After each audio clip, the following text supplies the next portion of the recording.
They lined the streets and filled the seats wearing T-shirts made from the main character's Mockingjay pin emblem.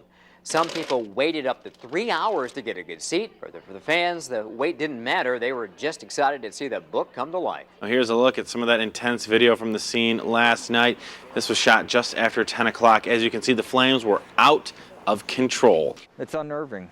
Yeah, you know, it makes you wonder about your neighbors. How could somebody endanger so many people in such a small area? As you can see, there's not a ton of cars in the parking lot, but we're busy. We've teamed up with the taxis in town, and it's been great. There's probably 30 to 40 taxis in a circle of this place, just like they're lined up right across here, just waiting for people.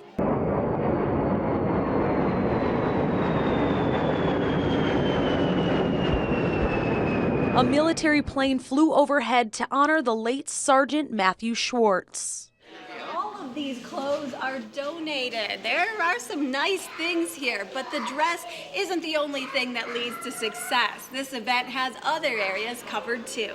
Mock interviewing is very important to develop those skills as you're going through school. Bridget Green is still a student at Northwestern Michigan College, but currently looking for a job. Mock interviews and resume critiques help take away some pressure for the real thing. I can ask questions like, what about the clothing I chose to wear, the way I did my hair. I mean, just even questions like that you would never ask in a job interview. You can ask for feedback.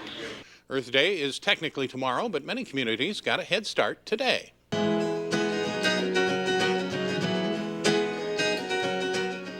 Music fills the room at Dirt Fest in Traverse City. Bands played all day, and art is a big part of it, too.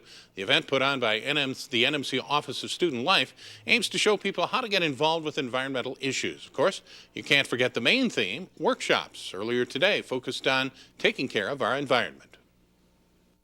We shouldn't just be sustainable, we should be thriving as a community with our resources. So it's important to the college to really bring that in and to let people know that they care too, that they want to sustain our resources so we can thrive into the future.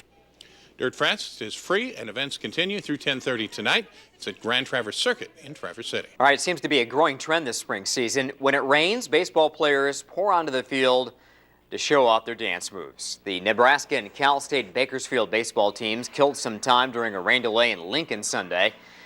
Fans got quite a treat. The team performed what looks like synchronized dance routines, and the players still had to step up to the plate for a, oh man, that right there. Just wrong. That was wrong. For dance-off. Anyway, they went up to plate for dance-off. Yeah, we've seen that move before. Yep, now they're wrestling, taking Yeah. on all different sporting activities. Oh man. I would pay for that. I mean, it's worth your admission price, I'd say. Pretty funny. Yeah, all right. 5:07, Michigan this morning. Isabel Cellis disappeared from her home last Friday after her parents took her to bed.